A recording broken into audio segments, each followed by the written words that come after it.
हम लंबी जिंदगी का मजा क्यों नहीं ले पाते? मानवीय प्रगति के लिए इन दिनों पहले की अपेक्षा कहीं अधिक गुंजाइश है। साधनों में कमी नहीं, वृद्धि हुई है। पूर्वजों के पास भोजन के घटिया साधन थे। उनसे अधिक प्रकार के शाक भाजी फल मेवे हम प्राप्त कर लेते हैं। चिकनाई की मात्रा भी अपेक्षाकृत अधिक हिस्से में आती है। जरा भी बीमारी होने पर पड़ोस में ही हकीम डॉक्टर मिल जाते हैं। नित नई औषधि के आविष्कार होते चलते हैं। अस्पताल से लेकर प्रयोगशालाओं और शोधशालाओं की धूम है, जिससे किसी को बीमारी का कष्ट न सहना पड़े। औसत आदमी के भोजन में पौष्टिक तत्वों की मात्रा पूर्वजों की अपेक्षा हल्की नहीं, भारी ही पड़ती है। ऐसी दशा में हम सबका स्वास्थ्य अच्छा ही होना चाहिए, किंतु देखने में स्थिति इसके विपरीत है। लंबाई, ऊंचाई, वजन की दृष्टि से हम अपेक्षाकृत बढ़ नहीं रहे, वरन घट रहे हैं। घटोत्कच का सबसे चिंताजनक पक्ष है जीवन शक्ति की न्यूनता, रोग निरोधक शक्ति, बिना थके परिश्रम करने की क्षमता, मनोबल, साहस, हिम्मत, यह जीवन शक्ति के चिन्ह हैं। जब इन क्षमताओं की कमी पड़ जाती है तो शरीर मांस से ढका होने पर भी ढीला पोला पिलपिला रह जाता है, देखने दिखाने भर के काम आता है। जीवन तत्व की जब कमी पड़ जाती है तब चेहरे की तेजस्विता दिखाई नहीं पड़ती, आकर्षक नहीं रह जाता, उदासी छाई रहती है। कोई काम हाथ में लेते ही उसके पूरा होने की आशा नहीं बंधती, निराशा छाने लगती है। जरा सा काम हाथ में डाला नहीं कि अंग अवयव में थकान अनुभव होती है। जो काम हंसते खेलते उछलते कूदते हो सकते थे, उन्हें करने के लिए सहायक की, नौकर, वाहन की आवश्यकता पड़ती है। जिम्मे लिए हुए कामों का ढेर लगा रहता है। स्फूर्ति के अभाव में टालम टोल ही एकमात्र उपाय रह जाता है। जब काम ज़्यादा जमा हो जाता है तो कोई बहाना बनाकर जिस तिस पर दोष मढ़ना पड़ता है, पर इससे भी कुछ बनता नहीं। दूसरों की आंखों में या अपनी आंखों में इज्जत घटती है। प्रत्यक्ष या परोक्ष रूप से निकम्मापन सिर पर लदा रहता है। सुविधाएं जहां पहले की अपेक्षा बढ़ी हैं, वहीं क्षमता क्यों घटी है? इसका उत्तर एक ही है, जीवन शक्ति की घटोत्तरी। इसी के बलबूते मनुष्य कुछ पुरुषार्थ कर पाता है, रोगों से लड़ पाता है, दीर्घ जीवन का आनंद ले पाता है। जीवन शक्ति गिरने पर शरीर बल और मनोबल दोनों में ही न्यूनता पड़ती है। ऐसी दशा में सुयोग और सुअवसर भी आंखों के सामने से देखते देखते निकल जाते हैं तथा उदासी और असफलता ही गांठ बनती है। देखना यह है कि पूर्वजों की तुलना में यह घटोत्कच क्यों हो रही है, किस कद्र हो रही है। पिछली शताब्दी पर दृष्टि डालें तो शरीर के आकार प्रकार में कमी प्रतीत होती है। इन दोनों औसत लंबाई 5 फीट 8 इंच और वजन 60 किलोग्राम है, पर कुछ दशकों पूर्व ऐसी स्थिति नहीं थी।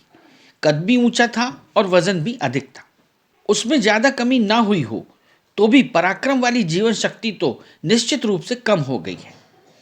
स्फूर्ति और हिम्मत दोनों ही घट रही हैं। जरा सा परिश्रम करते ही थकान और उदासी छाने लगती है। इसका कद और वजन से संबंध है। जिसकी हड्डियां भारी, मजबूत और चौड़ी हैं, वह पराक्रम भी अधिक कर सकेगा, भोजन भी अधिक करेगा और उसके पचने पर रक्त मांस अधिक बनेगा और पुरुषार्थ भी अधिक बन पड़ेगा। पर यदि शरीर हल्का फुल्का, ठिगना, कमज़ोर हो तो उससे खाया भी कम जाएगा और पचेगा भी कम, और रक्त मांस की न्यूनता से कमजोरी के चिन्ह सर्वत्र दृष्टिगोचर होंगे। स्त्रियां इन दोनों औसतन 5 फुट 6 इंच और वजन में 55 से 58 किलोग्राम की होती हैं। इसकी तुलना में इन्हीं दिनों जीवित व्यक्तियों में इस औसत की तुलना में कहीं अधिक और भार देखा जा सकता है। जो चले गए वे तो दोनों ही दृष्टियों से अधिक भारी भरकम थे। इसी अनुपात में उनकी क्षमता भी काफ़ी बढ़ी चढ़ी थी। बिलीव इट और नॉट पुस्तक के अनुसार सन 1962 की बात है कि फिलिस्तीन का एक पहलवान डेविड नाम से मशहूर था। उसकी ऊंचाई 210 सेंटीमीटर अर्थात 6 हाथ से भी अधिक थी। उतनी ही मजबूत उसकी जीवन शक्ति थी। ईरान के बशरा शहर का सिपाही खां 312 सेंटीमीटर ऊंचा था।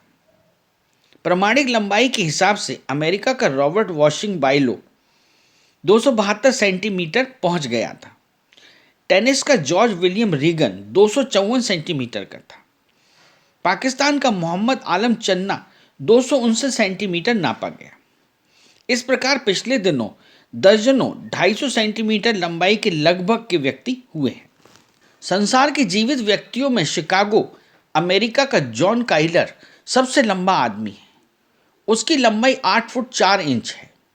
इससे भी बढ़कर सिंध पाकिस्तान का मकसूद आलम, उसकी लंबाई 8 फुट 6 इंच है। ऐसे मामलों में थायराइड की बीमारी के कारण लंबाई बढ़ना कहा जाता है, किंतु इन दोनों का स्वास्थ्य बिल्कुल ठीक है।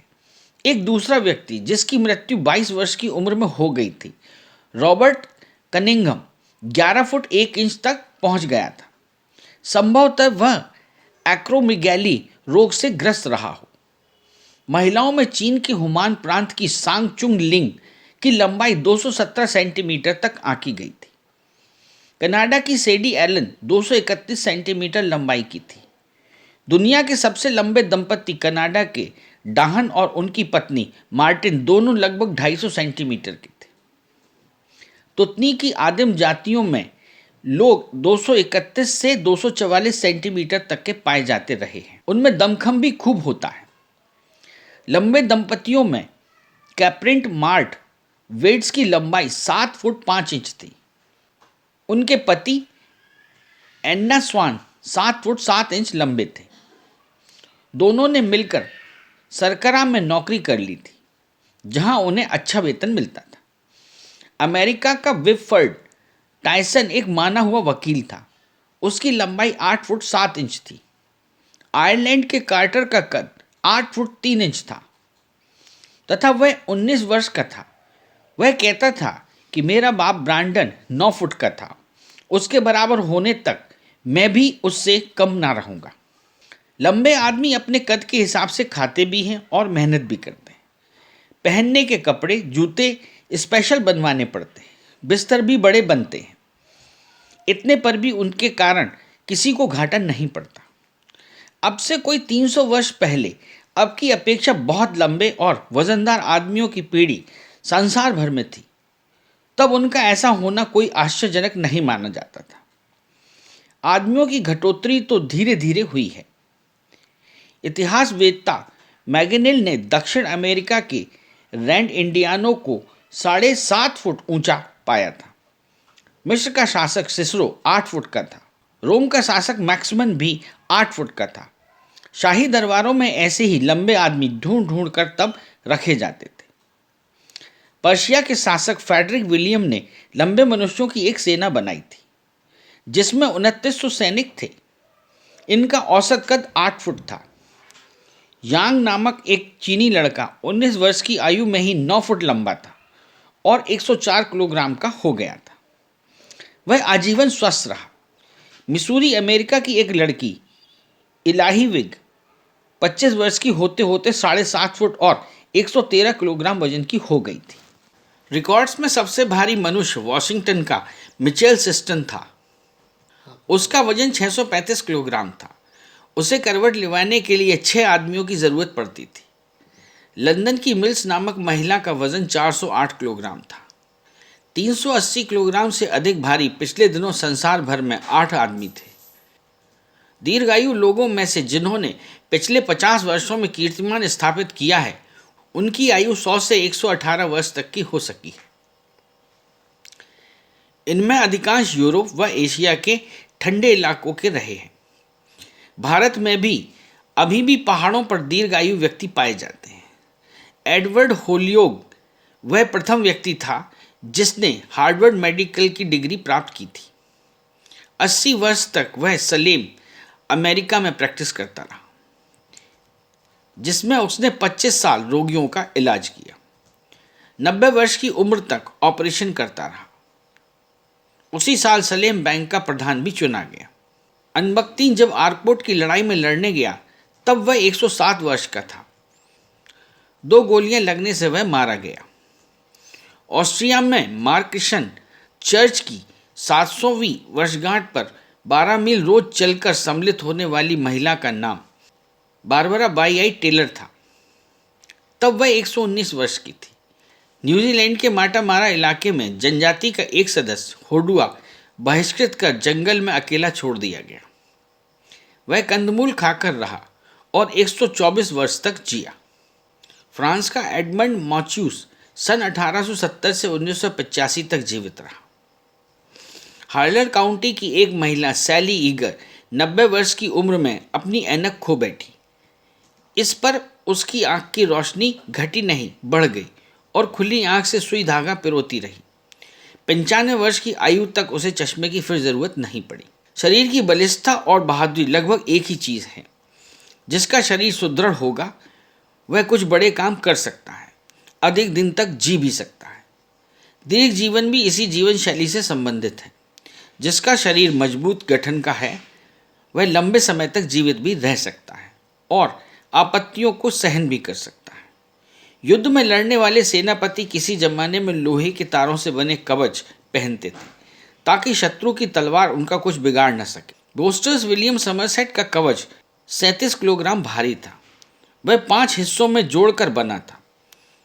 उसके ब्लड प्रूफ हिस्से समेत वजन 60 किलोग्राम का था। प्रिंस ऑफ अर्ल के अत्यंत भारी कवच की कीमत 418 पाउंड आंकी गई थी। वह रत्न जड़ित था।